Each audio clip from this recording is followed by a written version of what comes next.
I stood in the pouring Seattle rain, watching my cheating husband and his arrogant mother victoriously change the locks on my own front door. They honestly believed that kicking me onto the street would magically erase their $3 million debt and finance their pathetic delusions of grandeur.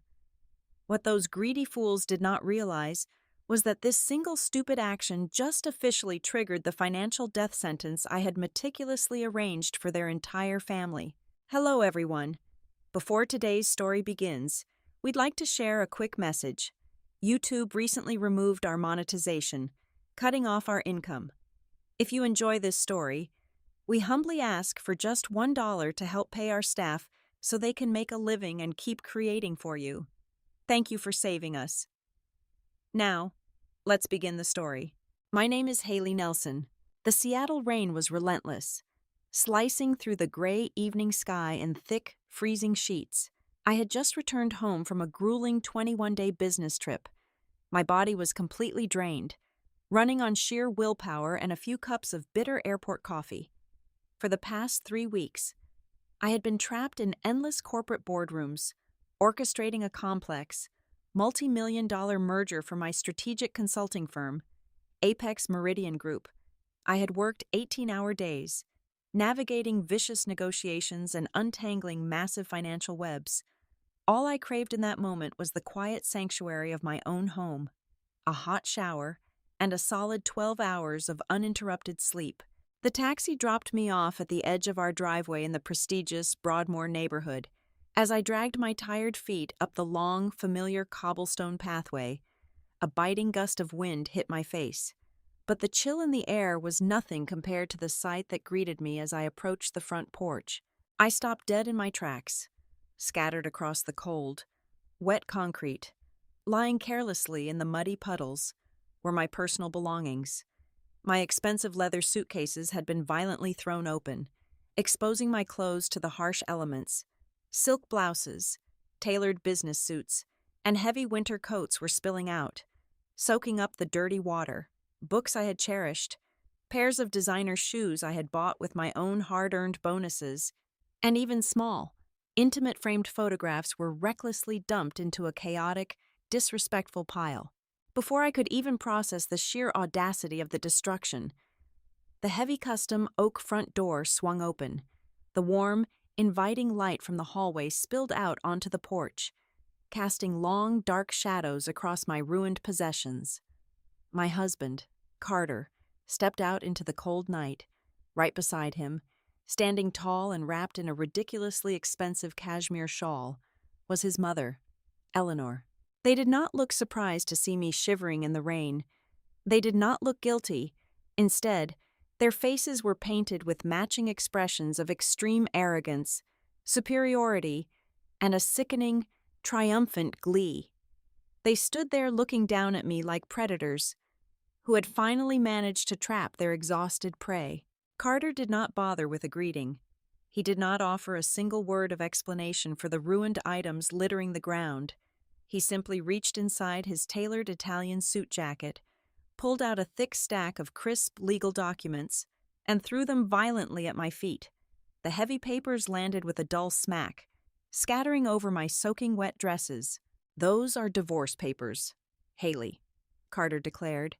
His voice was dripping with venom and a hollow, unearned sense of authority. "Sign them immediately, and do not even bother trying to get inside to cause a scene.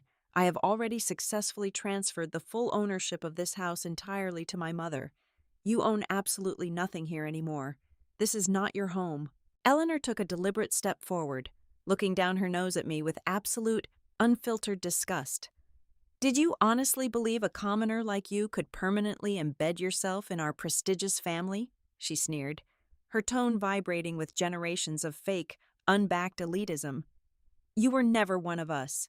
You were nothing but a temporary utility, a pathetic workhorse we needed to maintain our lifestyle while Carter found his proper footing in the business world. Now that you have completely outlived your usefulness, it is time for you to leave. Get your trash off my property and get out of this upscale neighborhood before I call the private security patrol to have you forcefully removed for trespassing." The silence that followed her threat was heavy, broken only by the steady drumming of the rain against the pavement. They stood shoulder to shoulder on the elevated porch, chests puffed out, eagerly waiting for the inevitable show. They expected me to break. They wanted to see me collapse onto the wet stones in despair. They desperately wanted me to sob uncontrollably, to beg for their forgiveness, to plead for just one more night under the roof that my own blood, sweat, and tears had paid for. They fed on the stifling, oppressive tension they were trying so hard to create. But contrary to their pathetic, ego-driven expectations, my vision did not blur. Not a single tear formed in my eyes. My knees did not buckle, and my voice did not shake. The crushing weight of their betrayal washed right over me, leaving absolutely nothing but a terrifying calm in its wake.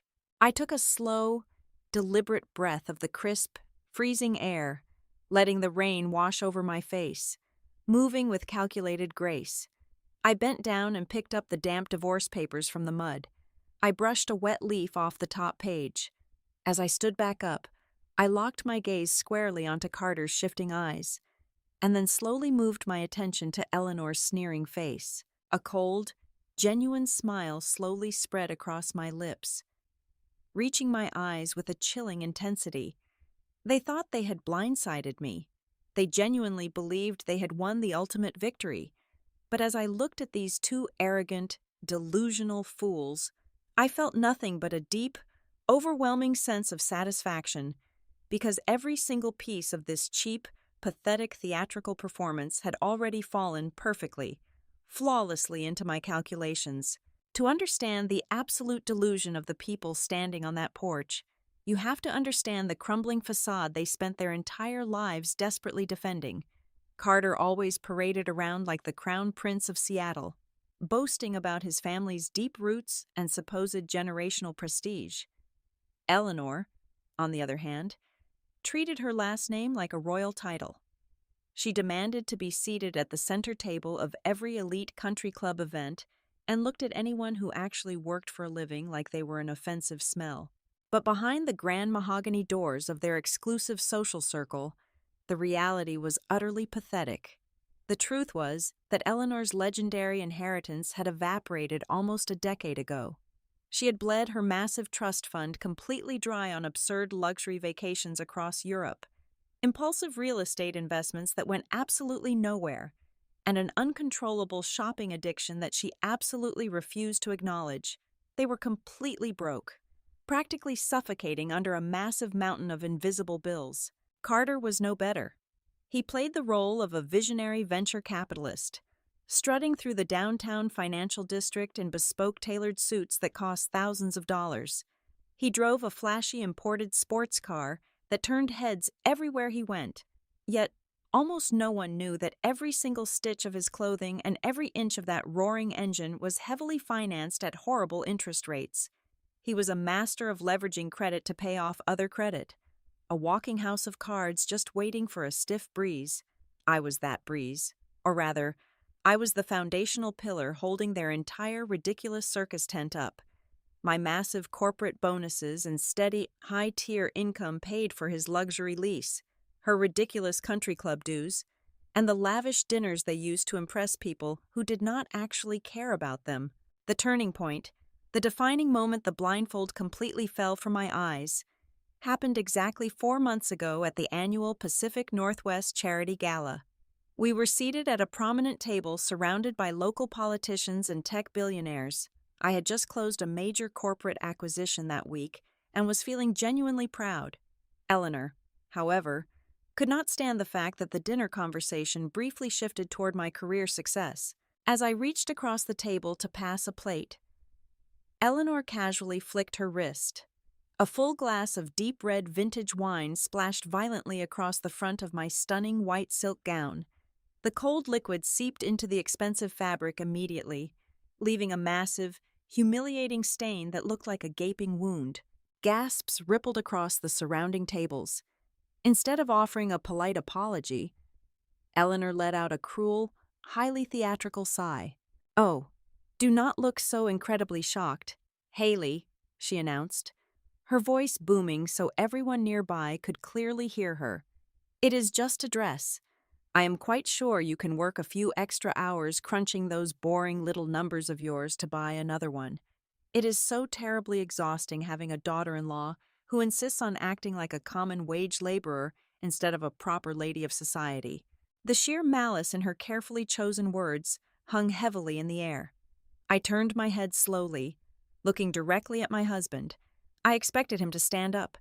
I expected him to hand me a napkin, to firmly reprimand his mother, to do absolutely anything to defend the woman who was quietly funding his entire fake, luxurious existence. Instead, Carter just kept his eyes firmly glued to his expensive dinner plate. He carefully sliced a piece of steak, placed it into his mouth, and chewed in absolute silence. He did not even blink. He actively chose his mother's vicious pride over my basic human dignity, perfectly comfortable letting me burn in front of the city's elite as long as his own image remained flawless. That cowardly, pathetic silence was the final breaking point. It was the exact moment the loving, supportive wife inside me permanently died, leaving behind only the cold, deeply calculating financial strategist. Walking out of that gala in my ruined dress, I made an unbreakable silent vow. I decided right then to stop being their personal bank account and start acting like the ruthless corporate auditor I truly was.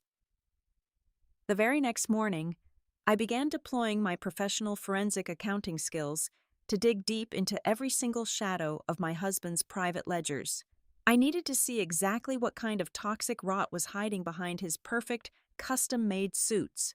The very next morning, after that disastrous charity dinner, I barricaded myself inside my corner office at Apex Meridian Group. The rest of the executive floor was completely empty, but my dual monitors were burning bright. As a senior strategic consultant specializing in corporate mergers, my security clearance gave me unrestricted access to some of the most powerful financial tracking and forensic accounting software in the business world.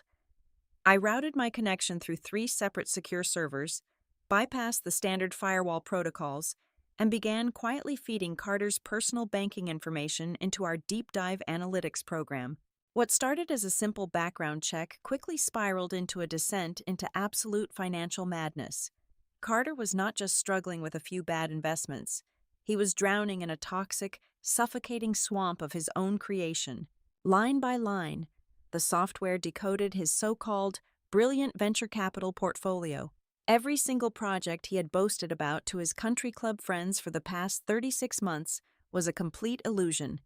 He had been pouring hundreds of thousands of dollars into phantom tech startups, worthless cryptocurrency schemes, and shell companies that existed only on paper. But the most terrifying discovery was not where the money went, but exactly where it came from. When the legitimate commercial banks finally cut off his credit lines, Carter had turned in desperation to the shadow economy. He had secured massive, undocumented loans from an underground syndicate of aggressive private lenders.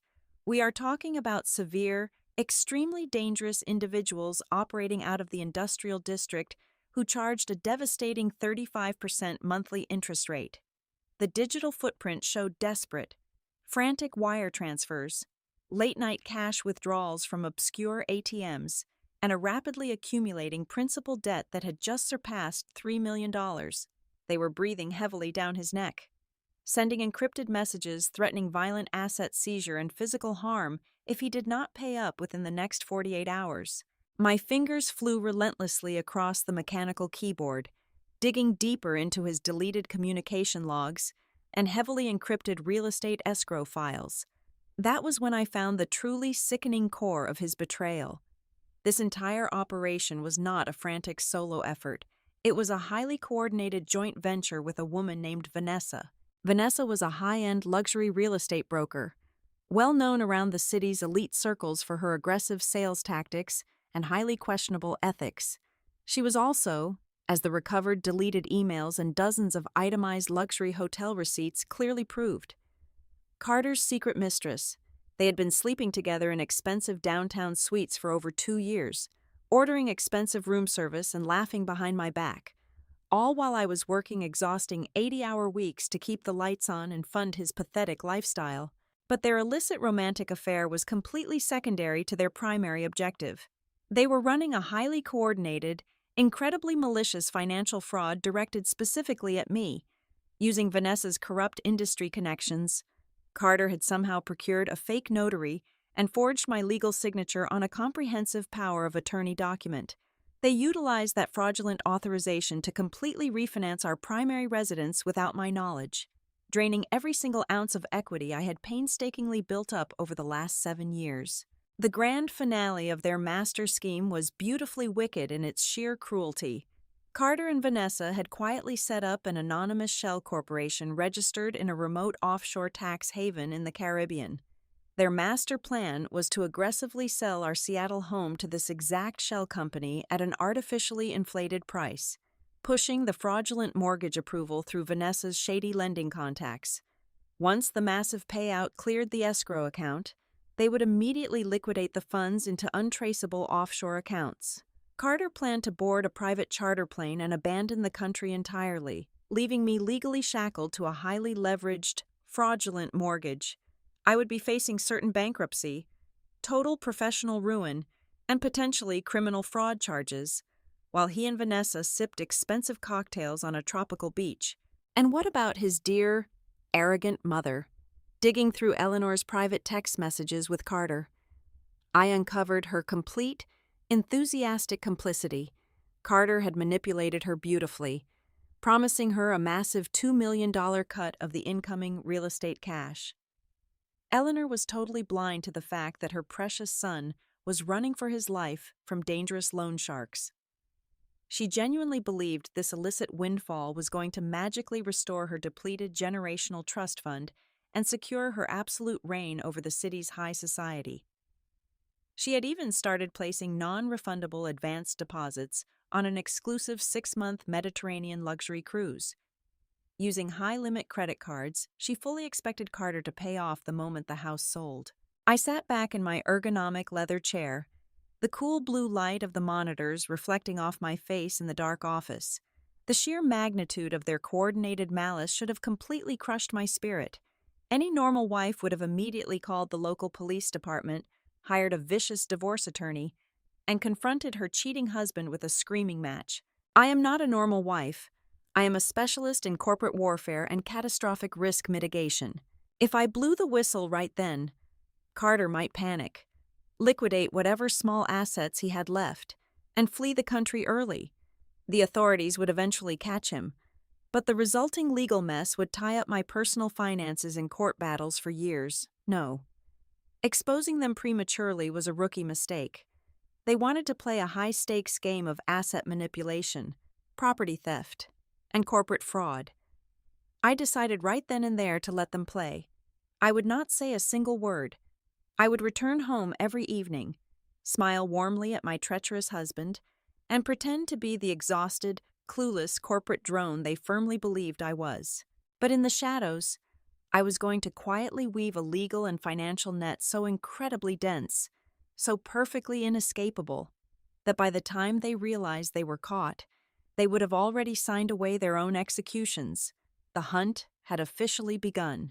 To execute a financial slaughter of this magnitude, I required an instrument of absolute, untraceable power.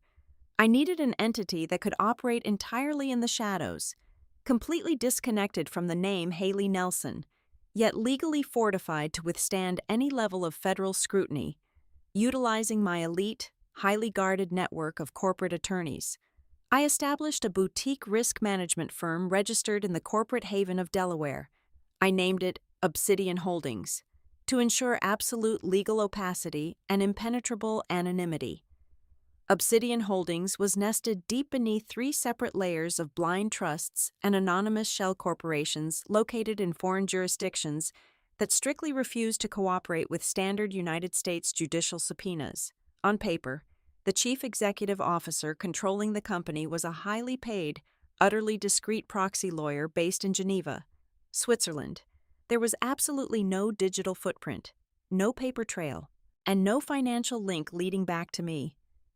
It took exactly 72 hours and a considerable chunk of my personal liquid savings to finalize the complex incorporation process, but it was the ultimate, devastating weapon I needed to initiate my war. Armed with the ruthless, faceless corporate identity of Obsidian Holdings, I immediately went shopping in the darkest corners of the financial sector. First, I targeted Carter's terrifying underground creditors. Those violent loan sharks operating out of the gritty industrial district were notoriously aggressive, but at their core, they were just highly practical businessmen who fundamentally preferred guaranteed, clean cash over the messy, illegal hassle of breaking human legs, acting through my Swiss proxy attorney. Obsidian Holdings formally reached out and offered to purchase Carter's entire $3 million bad debt portfolio, because the syndicate already considered my husband a massive, uncontrollable flight risk. They gladly sold me his signed promissory notes for a mere 60 cents on the dollar. The transaction was finalized in a matter of hours. Overnight, I legally transformed into Carter's sole, terrifying creditor. He still desperately owed the full multi-million-dollar principal, plus that devastating 35% monthly interest rate. But now, every single penny of his life was owed directly to me. Next, I turned my predatory attention toward my arrogant mother-in-law, Eleanor. Her heavily guarded financial situation was a sprawling, pathetic mess of defaulted high-limit credit cards, heavily mortgaged antique jewelry collections, and years of unpaid property taxes on her historic, supposedly untouchable mansion, operating with surgical precision. Obsidian Holdings aggressively bought up every single one of her outstanding liens, secondary mortgages, and toxic debt portfolios from the frustrated regional banks. I then legally secured her grand ancestral estate as the primary collateral against her newly consolidated debt by the end of that single week, without either of them realizing a thing. I effectively owned the absolute past, present, and future of my husband and my mother-in-law, while Obsidian Holdings quietly consolidated the architecture of their total financial ruin. I pivoted my focus to the logistics of their impending escape plan. Vanessa might have been a cunning, manipulative seductress in the bedroom, but her digital security hygiene in the workplace was laughably pathetic. She utilized a standard, incredibly vulnerable off-the-shelf digital escrow portal to manage all of her high-end real estate transactions. Using a highly sophisticated, targeted phishing protocol disguised as an urgent, encrypted title company update, I easily gained backdoor administrative access to her entire proprietary processing network.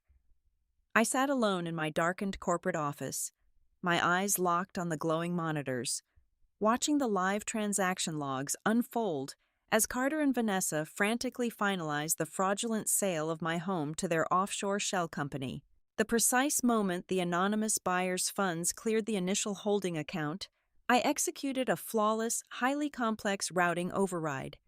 I meticulously intercepted the final wire transfer authorization code as it traveled through the banking network, subtly changing the destination routing sequence and the beneficiary account numbers. I successfully bypassed the automated fraud detection triggers of the federal banking system by perfectly mimicking Vanessa's exact Internet Protocol address and utilizing the authorized digital security tokens I had quietly skimmed from her portal. The sheer beauty of the trap lay in its cruel, poetic irony. When Carter finally pushed the digital button to finalize the sale, he firmly believed he was successfully funneling millions of dollars of stolen equity into his personal, untraceable escape fund. In reality, through his own deliberate actions, he was voluntarily initiating a direct, non-refundable wire transfer straight into the corporate treasury of Obsidian Holdings to legally satisfy his own delinquent, high-interest loan obligations. He was paying me with the money he was trying to steal from me. To ensure their destruction was absolute, undeniable, and legally watertight. I knew I needed more than just a paper trail.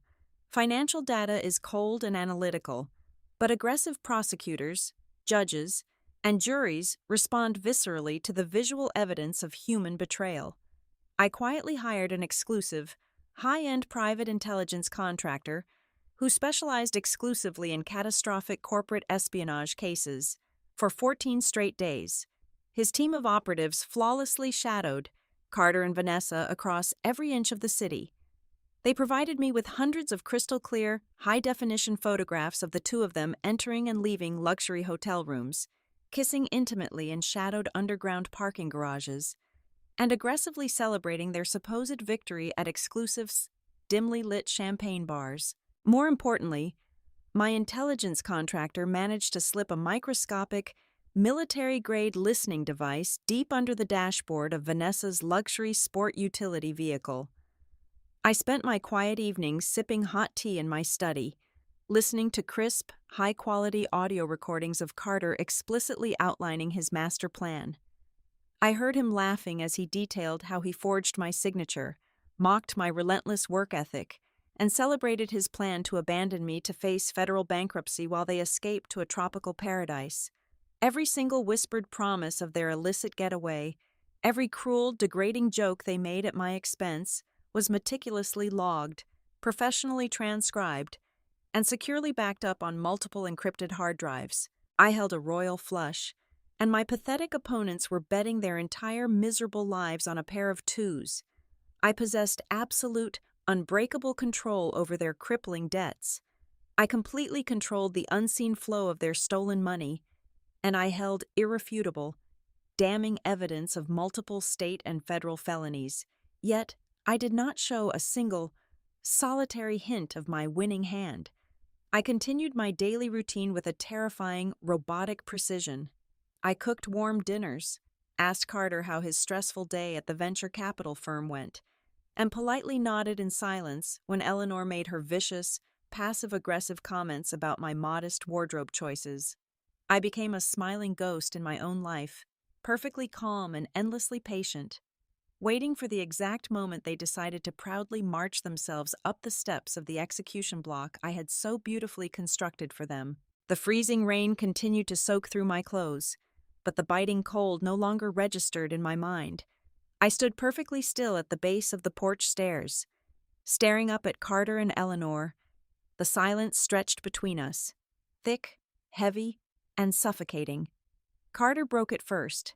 He let out a sharp, mocking laugh, reaching deep into the pocket of his tailored suit and pulling out his expensive smartphone. The bright screen illuminated his intensely smug face against the backdrop of the dark, stormy evening. "Are you really just going to stand out there like a pathetic, drowned rat?" Carter sneered, violently shaking the glowing phone in my general direction. "It is entirely over. Haley, do you see this digital notification? The escrow company just confirmed the final wire transfer. The house is officially sold. Several $1,000,000 just dropped directly into my private offshore account. I am leaving this miserable city tonight. You are standing in the mud with absolutely nothing. Buried under a massive, fraudulent mortgage you will spend the next 20 years of your miserable life trying to pay off. Get your garbage off my property before I lose my patience and call the police." I did not flinch. I did not scream in anger. I simply took one slow, highly deliberate step up the wet wooden stairs, carefully closing the physical distance between us. I reached into my waterproof leather tote bag and pulled out my digital tablet. I swiped the screen awake, the harsh white light casting a ghostly glow over my wet face. Without saying a single word, I flipped the tablet around and held it up right in front of his arrogant eyes. "Look very closely at your own phone. Carter," I instructed, my voice cutting through the heavy sound of the pouring rain with absolute, unshakable authority. "Refresh your banking application. Tell me exactly what you see." Carter rolled his eyes aggressively, letting out a frustrated sigh as if he were humoring a stubborn, ignorant child. He tapped the screen of his phone to refresh the offshore account dashboard. I watched the exact second his supreme, unearned arrogance violently shattered into a million irreversible pieces. The color completely drained from his face in a flash, leaving him looking like a sick, terrified ghost. His eyes bulged out of his head, staring in absolute, suffocating horror at the bold red error message flashing repeatedly across his screen. The account balance read exactly $0. "What did you do?" Carter gasped, his voice cracking violently as panic seized his throat. He tapped the screen frantically, his thumbs slipping uselessly on the wet glass. "Where is the money? The escrow notification explicitly said the millions of dollars cleared. Where did the wire transfer go? It cleared perfectly, I replied, my tone as cold and hard as solid winter ice. I tapped my tablet screen, effortlessly enlarging the final digital transaction receipt for him to read. The millions of dollars left the anonymous buyer's holding account exactly as you and your pathetic mistress Vanessa planned. However, it never reached your little tropical escape fund. I completely intercepted the banking routing protocol. The entire sum was automatically redirected to satisfy a massively delinquent corporate debt. The money was wired directly into the primary treasury account of a private risk management firm named Obsidian Holdings. Carter stared at me, his mouth opening and closing rapidly like a suffocating fish pulled from the ocean. Obsidian Holdings? That is the ruthless syndicate that bought my bad paper from the underground lenders. How do you know about them? Who the hell gave you that highly classified information? I smiled, a sharp, terrifying expression that made him physically stumble backward until his back hit the doorframe. I am Obsidian Holdings, Carter. I am the sole executive owner and managing director. I bought every single penny of your $3 million underground debt. You honestly thought you were pulling off the ultimate real estate heist. You thought you were stealing my hard-earned equity to fund your pathetic runaway fantasy with Vanessa. But all you actually did was voluntarily liquidate the stolen assets and hand the cold, hard cash directly over to me to legally pay off your own toxic loans. You just paid me with my own money. Your debt is settled, but you have absolutely nothing left. Eleanor let out a high-pitched, deafening shriek.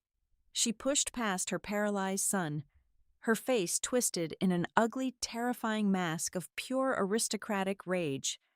You lying, manipulative little witch, she screamed, pointing a violently shaking, jewel-encrusted finger right at my face. You cannot do this to our family. We will sue you into total oblivion. We will take every single thing you own. Carter, call our defense lawyers right this second. We will utterly crush her in federal court. I slowly shifted my gaze to my mother-in-law, feeling a deep, intoxicating rush of pure, unadulterated power coursing through my veins.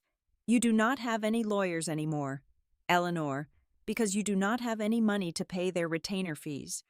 Did you honestly think I stopped my investigation with Carter? Eleanor froze in her tracks, her arm dropping slowly and uselessly to her side. What are you talking about? She whispered, a genuine, creeping fear finally bleeding into her traditionally arrogant voice. Obsidian Holdings did not just buy Carter's horrific underground debt, I explained, stepping fully onto the porch, forcing her to physically retreat against the heavy oak door. I also aggressively bought up every single defaulted line of credit, every unpaid property tax lien, and every single toxic secondary mortgage you have been secretly hiding from high society for the last 10 years.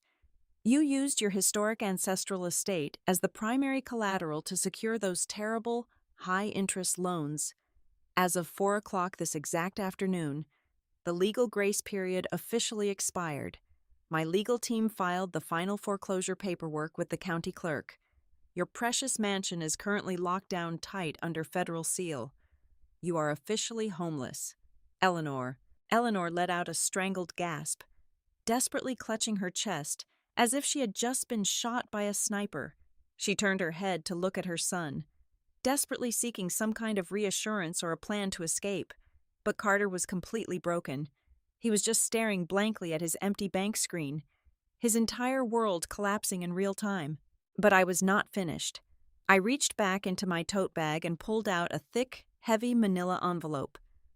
I ripped the top open and violently threw the contents directly into Carter's face. Dozens of glossy, high-definition photographs scattered into the air, raining down around us like colorful, damning confetti. They landed heavily on the wet porch, sticking to their expensive muddy boots in the cold concrete. They were crystal-clear surveillance images of Carter and Vanessa. Carter passionately kissing Vanessa in the hotel lobby. Carter undressing Vanessa through an open apartment window.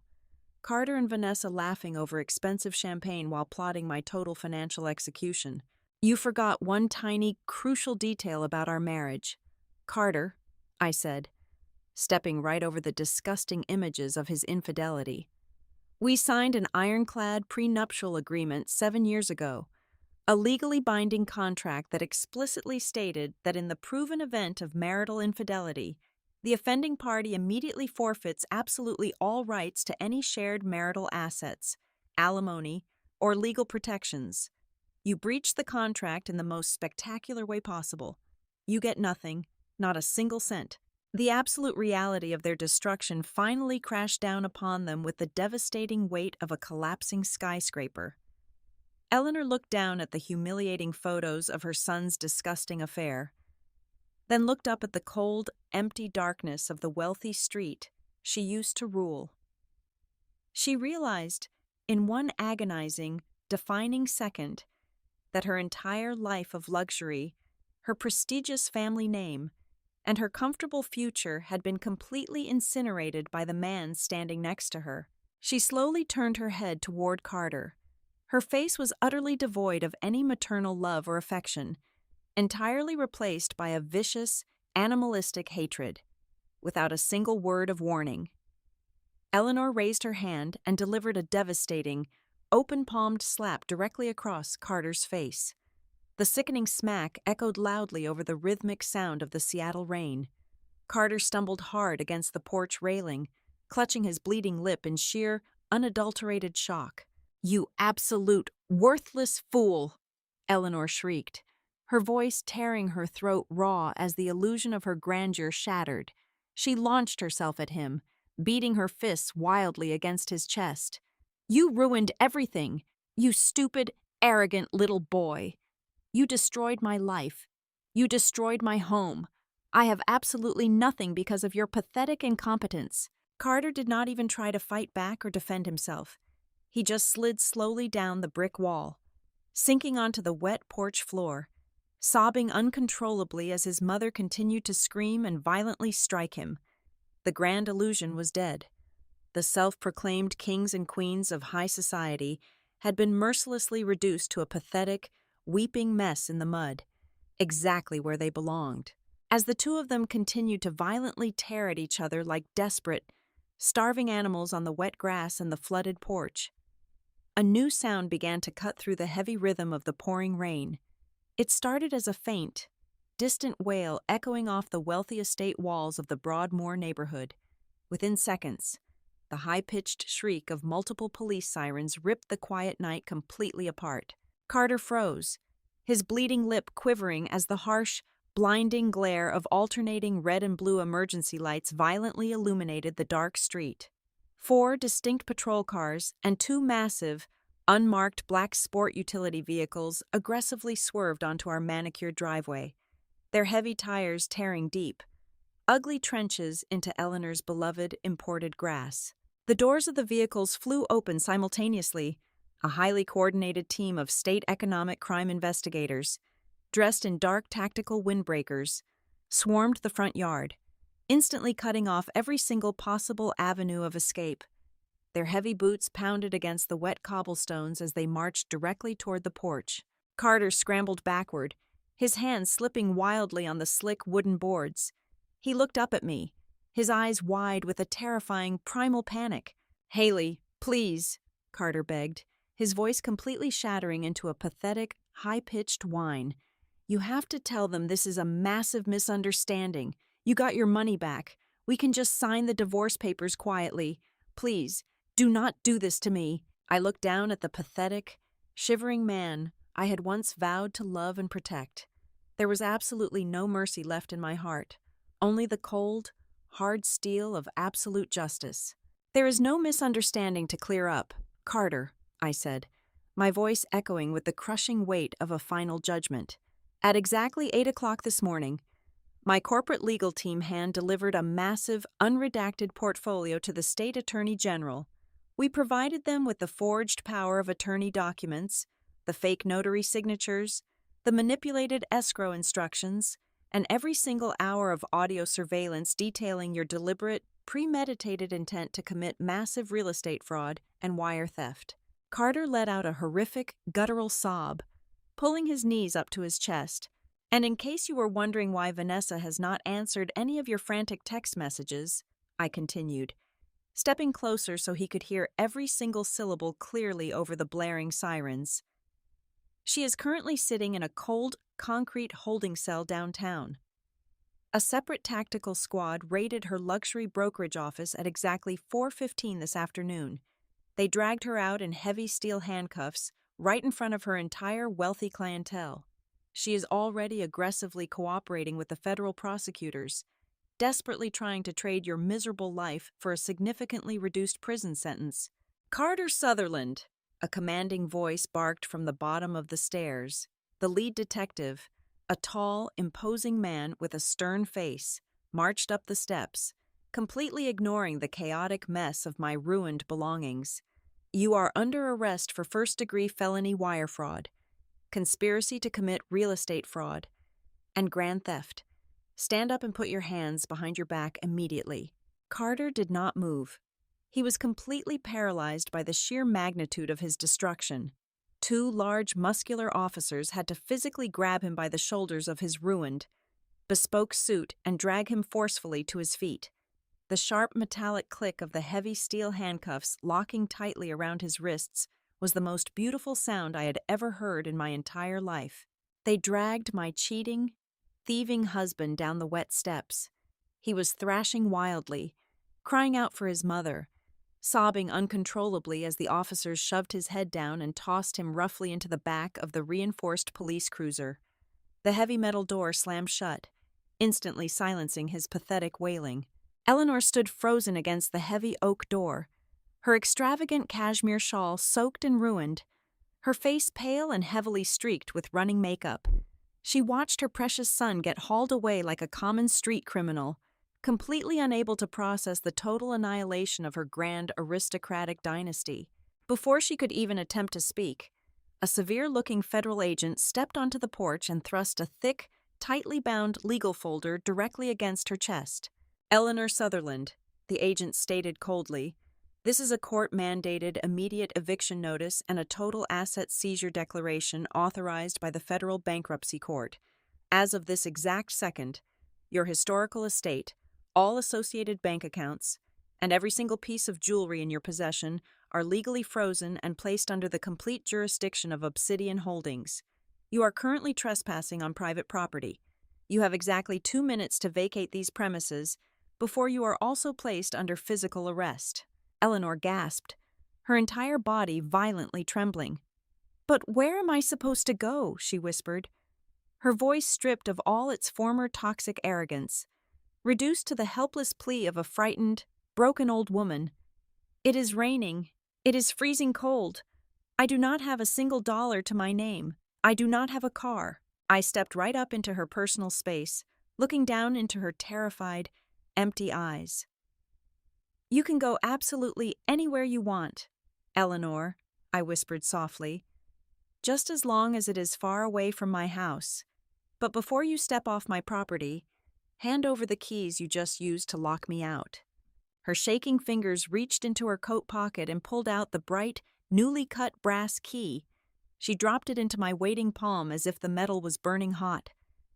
Without another word, Eleanor turned around and stumbled clumsily down the wet stairs.